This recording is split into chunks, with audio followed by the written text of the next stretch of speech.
Welcome to EPG Padhshala. My name is Dr. Mala Pandrang and I am a professor at Dr. BMN College of Home Science affiliated to SNDT Women's University. I will be walking you through the module on identity, gender construction and sexuality. This module is offered under the paper of Sociology of the Indian Diaspora. In this module, we will be looking at four important aspects. First, we will examine the characteristics of the Indian diaspora, which you have already had a look at in the introductory module to the Sociology of the Indian Diaspora. This is a very important aspect if we are to understand how identity processes take place when migration occurs. The notion of identity is crucial to understanding what is diasporic subjectivity. We will therefore spend time in trying to understand this complex notion. Once we have looked at the notion of diasporic subjectivity, we will then go on to examine the very interesting aspect of what happens to women when they migrate. An interesting entry point of understanding what happens to women when they migrate is to try to look at narratives by Indian women. We will therefore look at some very interesting novels and also production of films and try to relate these to different phases of the Indian diaspora.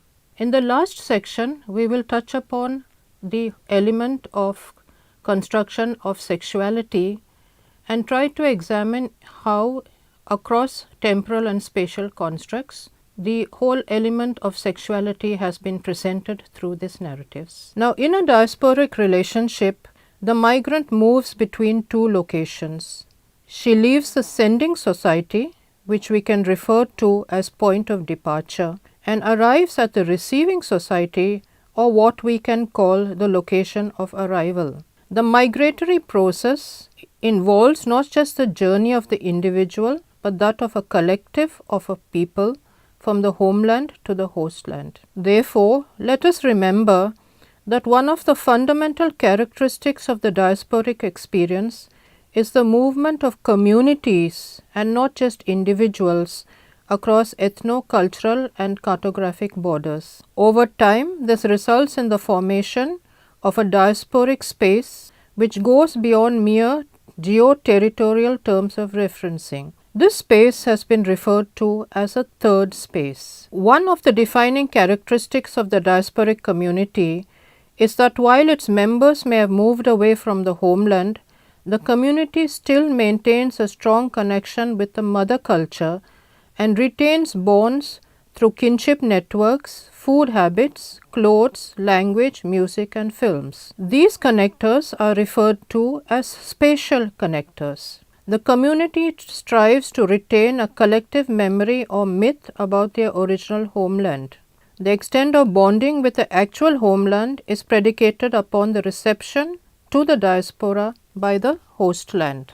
Therefore, what happens is that there is a separation from the mother culture, and this results in experiences of trauma, memory and loss. Hence, in theoretical discussions of the diasporic experience, we come across descriptive terms such as displacement, dislocation and disease. In the course of this migration process, the subject experiences complex cross-cultural negotiations. This in turn impacts on the notion of the self. The notion of the diasporic subjectivity thus derives from the assumption when you are dislocated from one specific cultural milieu, let us take the Indian subcontinent for instance, and relocated to another, say Canada or United Kingdom, this can result in shifts in identity construction and transitions of psychological state of being. This in turn leads to a sense of ambivalence and what has been referred to as unbelonging. This sense of ambiguity is an inherent aspect of what we refer to as a diasporic subjectivity. Now, varied processes of acculturation can lead in complex of evolving identities. The degree of displacement or sense of loss will of course vary from individual to individual and depend upon specific contexts. On arrival, Indian migrants have learned to adapt and negotiate their way through new lifestyles. In doing so, they experience a range of new emotional experiences. We can therefore state that the act of migration not only entails a shifting from one geocultural location to another, but also a shift in the consciousness or mind view. As Vijay Agnew explains, and I quote, "The individual living in the diaspora experiences a dynamic tension every day between living here and remembering there, between memories of place of origin and entanglements with places of residence, and between the metaphorical and physical home." Unquote. An understanding of the formulation of this double consciousness is crucial to any investigation of the diasporic subjectivity. The diaspora continues to relate to the homeland in one way or another, and yet on contact with the receiving society, there is bound to be an inevitable cross-pollination of multicultural practices. Children of the first generation migrants gradually come to identify with their new homeland as they experience multiple processes of assimilation. The ethno-communal consciousness of second generation migrants increasingly becomes defined by the idea of the hyphen, with terms of reference emerging such as British Asian, American Indian, East African Asian, etc. The issue of generational change in identities and relationships with the homeland is, however, a complicated one. There is an interesting study by Karen Isken-Leonard where she points out to the limitations in theories about diaspora when applied to descendants of first generation immigrants. She has studied the Hyderabadi diaspora and contends that there will be a basic difference in consciousness between first generation migrants and their children. She explains that while parents might think of their children as South Asian heirs to an identity that was an extension in space, their children, having been raised abroad, do not necessarily share the same nostalgia associated with the ancestral world. This is an interesting point which we must ponder upon. In an important essay called Cultural Identity and Diaspora, Stuart Hall discusses issues of diasporic hybridity and difference with reference to the Afro-Caribbean cultural identities. According to Hall, and I quote, "Diaspora identities are those which are constantly producing and reproducing themselves anew through transformation and difference." Unquote. It would be interesting for you to have a look at Hall's insightful analysis of cultural identities and underlying complexities and practices, and try to apply these to the contexts of the Indian diaspora. A third analytical term used by cultural theorists is that of hybridity, which in the context of diaspora refers to a culturally mixed identity. The individual is caught between multiple forces of assimilation on one hand and the pull of roots on the other.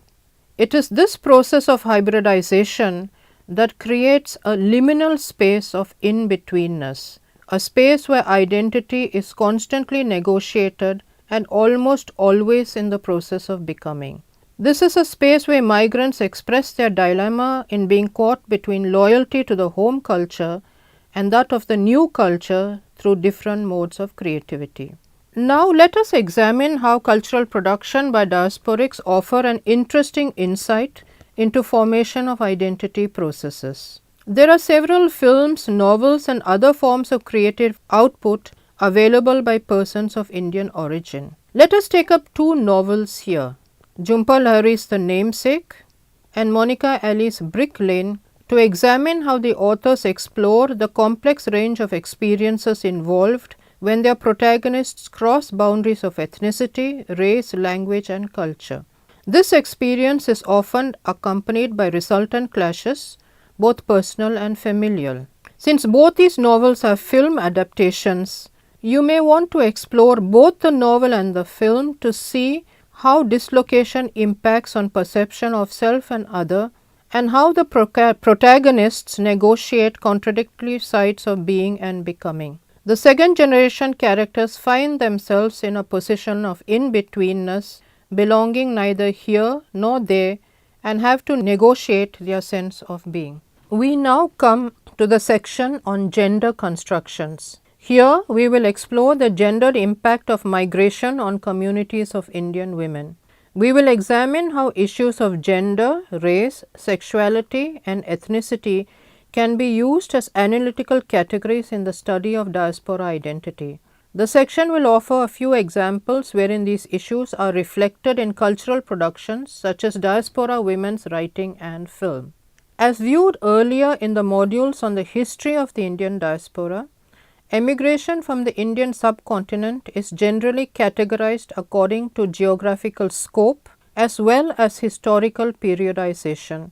Under the broad-based category of the old Indian diaspora, which took place during the expansion of colonial capitalism, we have the mass mobility of Indian men and women to far-flung colonies of Fiji, Mauritius, Caribbean islands and South Africa, mainly as indentured labor, as well as large number of passenger Indians to East Africa. Here initially the migration was predominantly male with only a few women. Under the category of the new Indian diaspora, there is a wave of migration after the Second World War to the United Kingdom for the purpose of supplying labor to industries, and then the brain drain of white-collar professionals amongst others to the United States post-1960s. These tend to be migration with families. The third wave of movement has been the most recent, large-scale mobility of contract labor to Gulf countries in West Asia.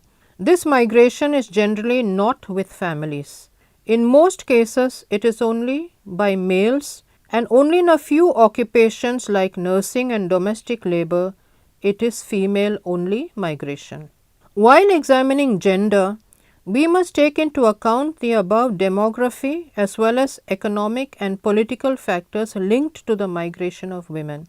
Given the tempo-historical framework of the Indian diaspora and complexity of circumstances of mobility, we cannot generalize about the nature of the migratory experiences. Rather, each movement should be examined in its specific context. The heterogeneous nature of migration has resulted in the production of complex diasporic gendered identities among diverse groups originating from the Indian subcontinent. Therefore, there is neither a singular diaspora experience nor a singular gendered identity. Importantly, we must keep in mind that men and women do not necessarily share the same experience of migration. Especially as far as women migrants are concerned, crucial areas of negotiation include personal choice, with community compulsions and repressed sexuality. The experience of women migrants from the Indian subcontinent have not been adequately discussed under the larger rubric of diaspora studies. It is only in the past 2 or 3 decades that important works have emerged wherein space is being accorded to their experiences. While it is not possible to cover the entire gamut of studies here, we will examine a few examples wherein diasporic scholars have approached issues of gender at the intersection of caste, class and race in the context of a specific reading of migration history. Their research is based on official records and archives, as well as non-official sources such as memoirs, oral accounts, photographs and family histories. These scholars raise questions about the impact of diverse experiences on gendered identity formations. Importantly, they also examine the productive and reproductive roles of women in order to locate larger questions of women's agency. They raise important questions on representation of women in studies of the diaspora through their gendered reading of the diasporic experience. Within the traditional fundamentally patriarchal Indian diaspora, gendered identities are regulated by a binary system of man and women. The manner in which Indian women negotiate patriarchal expectations along with modernity and contemporary realities of the adopted land is central to our understanding of the way in which gendered identities are formed. As we observed in section 1, the act of separation or uprooting is governed by tropes of trauma, memory and loss. Women who migrate experience loss in multiple forms. For instance, there is a loss of the natal family and the sense of security that comes from the presence of familiar social linkages. According to Geetanjali Singh Chanda, first generation women migrants are thrice alienated. First, from the country left behind, then from the new host country, and finally from their children. Aparna Rayapol explicates this further in her book Negotiating Identities, Women in the Indian Diaspora, wherein she points out that women from the diaspora are at least thrice marginalized, first as women, then as immigrant women, and also as immigrant women from the third world. And yet, in course of time, as women start to take control of their lives, their identity undergoes a series of changes resulting in a refiguration of the self. It is important to understand how women have to negotiate new cultural experiences, which calls for accommodation with the receiving culture, the degree of which may vary. Varied processes of acculturation in turn result in a complex of evolving identities. Hence, the experience of migration can lead to a complex sense of alienation and ambivalence. We have also studied that one of the core features of the diaspora is the idea of the myth of return and a sense of nostalgia for the past. In this regard, women have played an important role as custodians of culture. For example, the onus on retaining core values is often placed on the woman as wife or mother responsible for raising children in an alien society. She has to tackle with a difficult job of instilling cultural norms of the home culture within the domestic space, thereby ensuring that the family maintains emotional ties with the homeland. And yet she herself is caught within the problematic process of negotiation with spaces beyond the confines of the home. This includes the way she dresses, the language she speaks, and the food she cooks. Clothes also play an important role in how women stand out from the mainstream. Women experience racism when they are perceived as different from the mainstream culture. This could be on the basis of their clothing, their ethnicity, and even the ability to speak English. Let us take the example of dress, which can serve as a class and religious marker. Women are often compelled to retain their ethnic way due to compulsions from patriarchal hierarchy set in place in the receiving society. The example of the banning of the burqa in France is an example of how women migrants are caught in the conflict of religious belief of the community on one hand and demands of the nation state on the other. While many women may see the manner in which they dress as central to their cultural identity, others work out subversive strategies to evolve a liberatory space for themselves. For example, the main protagonist of Ravinder Randhawa's Harijan is a young British girl who delights in wearing her salwar kameez with a pair of Reeboks. This is an interesting fusion of the tradition with the modern, as also assertion of multiple identities. Narratives of popular culture, such as novels, short stories, and films, are important and interesting sources to understand how a first generation migrant woman has to negotiate constantly with the new culture of the receiving society. A close examination of modes of cultural production can offer a rich insight into how resistance, negotiation, and agency takes place. A large number of migration narratives are based on biographical and autobiographical accounts and offer invaluable insights into the range of cross-cultural experiences and ensuing conflicts. Insights into the range of cross-cultural experiences and ensuing conflicts and dilemmas. Now, as the second generation of women grow up, they are caught between two worlds. They have to deal with the push and pull between nurturing traditional values on the one hand and cope with the values of the dominant culture such as individualism and sexual freedom on the other. This generational conflict is often expressed through discussions on the mother-daughter relationship, which is a common theme in migrant narratives. Preeti Nayar's novel, 100 Shades of White, throws light on the conflicting values between a daughter whose sense of belonging is more towards the United Kingdom where she has grown up. She attempts to negotiate between two worlds. Her mother, on the other hand, has largely remained alienated from the white mainstream culture, and this leads to a struggle between the two. An interesting film that you may want to watch is Bend It Like Beckham. which deals with the struggles of Jess, a young girl who is British Asian of Punjabi origin and who dreams of becoming a football player and has to come to terms with her conflicting identities as well as issues of interracial romance. We now come to the final section of the module, the section on sexuality. A recurrent trope during the nationalist period has been the equation of the mother figure with Mother India. This symbolic use of the mother figure was one of the means of projecting the role of the Indian woman in the family in promulgating the notion of a pure wife as the backbone of a heterosexual family. Therefore, figures of mythology such as Sita become central to the representation of values of chastity and obedience. Any challenge to this norm was interpreted as a betrayal of Indian cultural values, and any expression on sexuality was thus silenced. Vijay Mishra, in the Literature of the Indian Diaspora, theorizing the diasporic imaginary, describes how the epic tales of the Ramayana appeal to first generation migrants because the exile of Rama is characterized by loss and trauma. On the other hand, feminists have challenged the depiction of Sita and her obedience of staying within the limits of the Lakshman Rekha. They point out how the control of a woman's body has been closely related to the community's desire to safeguard its honor or izzat. This leads to questions of repressed sexuality within the community, also impacting upon race and ethnicity within the receiving society. Women have largely been treated as migrant wives.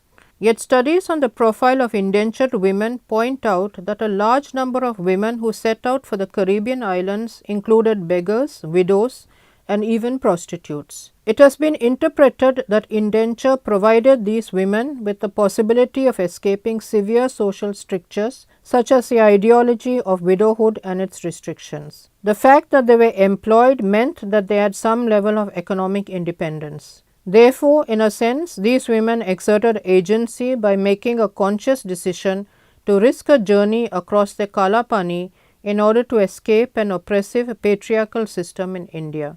Female migrants who had to survive in a predominantly male setup faced grossly exploitative conditions. You may want to read Coolie Woman, wherein the author Gayatri Bahadur presents the fascinating life narrative of her great-grandmother who, unlike most of the indentured labourers, was a high caste Hindu. She set sail as a single pregnant woman for Guyana in 1903 as a coolie. Through meticulous research, drawing upon archives and family recollections, Bahadur reconstructs and allows an insight into the hitherto unheard saga of over 250,000 other women, many of whom were widows and social outcasts. We learn of the traumatic conditions of their journey across the Middle Passage and of the hardships they had to endure on arrival.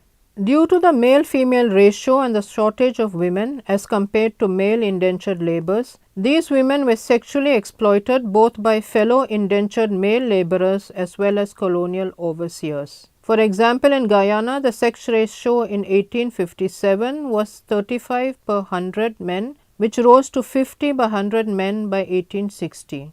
The lower wages for women rendered them as doubly marginalized entities within an oppressive system. In Mobilizing India, Women, Music and Migration between India and Trinidad, Tejaswini Niranjana presents a fascinating interdisciplinary study of 19th century travel narratives, film, music, lyrics such as Chutney Soka and Calipo songs in order to build up an argument that the perceptions of Indian female sexuality in Trinidad have long been central to the formation and disruption of dominant narratives of nationhood, modernity and normative sexuality in India. Another very interesting study is Dana Sindenberg's chapter of Women in the East African Asian Community. This is perhaps one of the few studies on the position of women of Indian origin within tightly knit communities which promoted endogamy as a strict norm. She points out that in the case of the diaspora in East Africa as elsewhere, the notion of women's purity went hand in hand with sex segregation and the cult of marriage and domesticity. Women were brought up to think that marriage was the only acceptable option open to them, and the home became the focal point of female reproduction. However, There are many instances wherein women have challenged these norms. Meera Nair's film Mississippi Masala offers an interesting take on how a second generation young Ugandan Asian woman takes her family's racial prejudices head on by falling in love with a black man. Coming to a more contemporary context, Sanjana Santyan makes an important observation of how Bollywood repeatedly presents an essentialist interpretation of diasporic femininity that imagines, and I quote, the ideal woman adorned in a sari, her forehead dotted with a red bindi and hair pulled back in a plait, beautiful but sexually constrained, unquote. Any violation of the woman's chastity becomes a violation of her honor, which implicates the female in control of her husband or father rather than the woman herself. Satyan analyzes the depiction of females in films such as Pardes, Dilwale Dulhania and Love Aajkal. She argues that such repressions of sexuality mirror real life suppressions of aspects of many women's experiences. However, she also points out that it is important to compare the reality of actual lives of women in the diaspora to those depicted in the narratives and films. There are several young women who define their own spaces. For example, Prema Kurian notes in the results of a sociological study of migrated Indian graduate students that the modern diasporic woman in reality is often quite transgressive and hails from a more progressive family than before. Another important article is that by Ananya Bhattacharjee, wherein she discussed the roots of domestic violence among the middle class Indian American families, which compels its members to conform to the norms of heterosexual and patriarchal families. Activists in locations such as United States and Canada have expressed concern about incidents of sexual violence widely prevalent in the community. You may wish to look at websites of non-profit organizations that provide women caught in the vortex of domestic violence, emotional abuse, sexual assault and family conflict, such as the Asian Family Support Services and Saki. Conventionally, diasporic identities have positioned heterosexuality as the norm and central to the cultural identity of the community. However, in this century, we have interesting timelines on non-heterosexual conforming people of South Asian ancestry available online. From the mid-1980s onwards, support groups are increasingly giving voice to the hitherto silenced voice of gay, lesbian and transgendered communities who are coming to terms with themselves and are beginning to challenge the mainstream conventional patriarchal hierarchy. They are also discussing racism encountered from white queer communities. In an article entitled Gay, Lesbian and Bisexual Themes in Diaspora Literature, Emmanuel Nelson shares how writers of the diaspora, born in the Indian subcontinent but who have migrated to the West, have started to express their sexuality with candor. He explains how their personal conflicts and political contradictions are generated by their interacting with ethnocultural, post-colonial and homosexual subjectivities. For further information, you could visit online forums such as www.tricone.org or southasiannetwork.org to gain a sense how the networking among the diasporic communities is helping to forge a global South Asian queer identity. We have come to the conclusion on the model of identities, gender construction and sexuality. I hope that you have found this module interesting and that it has given you sufficient information for you to explore the fascinating area of gender construction as well as the notion of diasporic subjectivity further. We began by looking at salient aspects of the diasporic identity. We examined how diasporic identity has to be negotiated through a whole gamut of complex experiences. We looked at the notion of hyphenated identity as also the sense of unbelongingness and ambivalence which is central to the notion of diasporic subjectivity.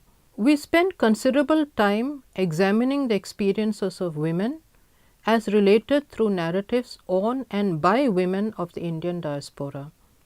The very important issue of sexuality within the context of patriarchal structures of the Indian diaspora was also examined. Several suggestions have been given as to reading material as well as cultural narratives which you might want to explore further.